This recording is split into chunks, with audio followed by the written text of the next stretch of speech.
దేవుడి శిలువలో పలికిన ఐదో మాట యోహాను సువార్త 19వ అధ్యాయము 28వ వచనం.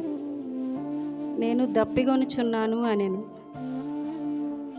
యేసు శిలువలో ఐదో మాటగా నేను దప్పిగొనుచున్నాను అని పలికాడు. ఆయన దప్పిక ఏందంటే ఆత్మలను రక్షించాలి, ఆత్మలు పాపం నుండి విడిపించాలని, వారిని ఏ విధము చేతనైనను ఆయన సన్నిధికి నడిపించాలని ఎప్పుడు ఆయన శరీరరీతిగా ఉన్న కాలం నుండి దప్పిగొంటూనే ఉన్నాడు.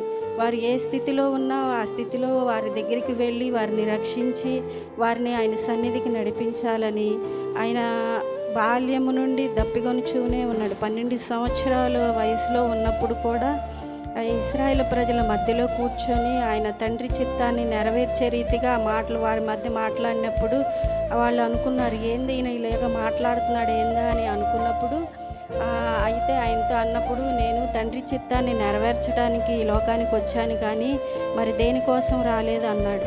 కానీ తండ్రి చిత్తం ఏంటంటే ఆయన ఈ లోకంలో ఉన్న ప్రజలందరూ రక్షించబడాలి, దేవుని సన్నిధికి రావాలని ఆయన ఈ లోకానికి పంపించినప్పుడు ఆయన ఈ లోకానికి వచ్చి ఎన్నో కొరడా దెబ్బలు, ఒకటి తక్కువ 40 దెబ్బలు తిన్నాడు.